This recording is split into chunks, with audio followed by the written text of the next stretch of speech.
ಇದು ರೈಸ್ ಬ್ಯಾಗಲ್ಲಿ ಇರುವ ಸ್ಟಿಚ್ ಉಂಟಲ್ಲ, ಇದು ಚೈನ್ ಸ್ಟಿಚ್ ಅಂತ. ಇದು ಎಷ್ಟು ಕಷ್ಟಪಡ್ತಾರೆ ಕೆಲವರು ಬಿಚ್ಚಲಿಕ್ಕೆ. ಇದು ಬಿಚ್ಚಲಿಕ್ಕೆ ಸುಲಭ. ಇದು ಒಂದಕ್ಕೊಂದು ಇಂಟರ್ಲಾಕ್ ಆಗಿರ್ತದೆ. ಆ ಇಂಟರ್ಲಾಕ್ ಎಲ್ಲಿ ಹೇಗೆ ನೋಡಿ ಅದನ್ನು ಫಸ್ಟ್ ಕಟ್ ಮಾಡಬೇಕು. ಇಲ್ಲಿಗ ನಾನು ತೆಗಿತೇನೆ.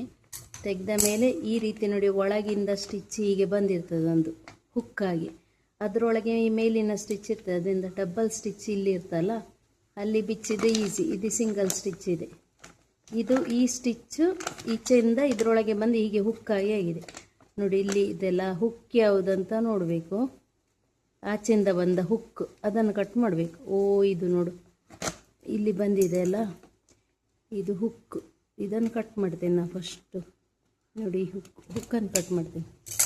ಕಟ್ ಮಾಡಿದಾಗ ಈ ಮೇಲೆ ಬಂದದ್ದು ಅದರೊಳಗೆ ಹೋಗಿದೆ ಅಲ್ಲ, ಅದು ಒಂದೊಂದೇ ಬಿಚ್ಚುತ್ತಾ ಉಂಟು. ಬಿಚ್ಚಿತ್ತಲ್ಲ, ಮತ್ತು ಹಿಂದೆ ಇರುವ ಸ್ಟಿಚ್ ಹೇಳಿದ್ರೆ ಆಯಿತು. ಎಷ್ಟು ಬೇಗ ಬರ್ತದೆ, ಇಷ್ಟೇ ಈಸಿ. ಈಗ ಗೊತ್ತಾಯ್ತು ಹೇಗೆ ಬಿಚ್ಚುವುದಂತ. ಇನ್ನು ಕೇಳಿಕೊಂಡು ಬರಬೇಡ ಬಿಚ್ಚುದು ಹೇಗೆ ಅಂತ. ಇನ್ನು ಬಿಚ್ಚಿ ಮನೆಯಲ್ಲಿ ಒಂದು ಬ್ಯಾಗನ್ನು ಬಿಚ್ಚಿ ನನಗೆ ವಿಡಿಯೋ ಮಾಡಿ ಕಳಿಸಾಯ್ತಾ? ಓಕೆ, ಬಾಯ್.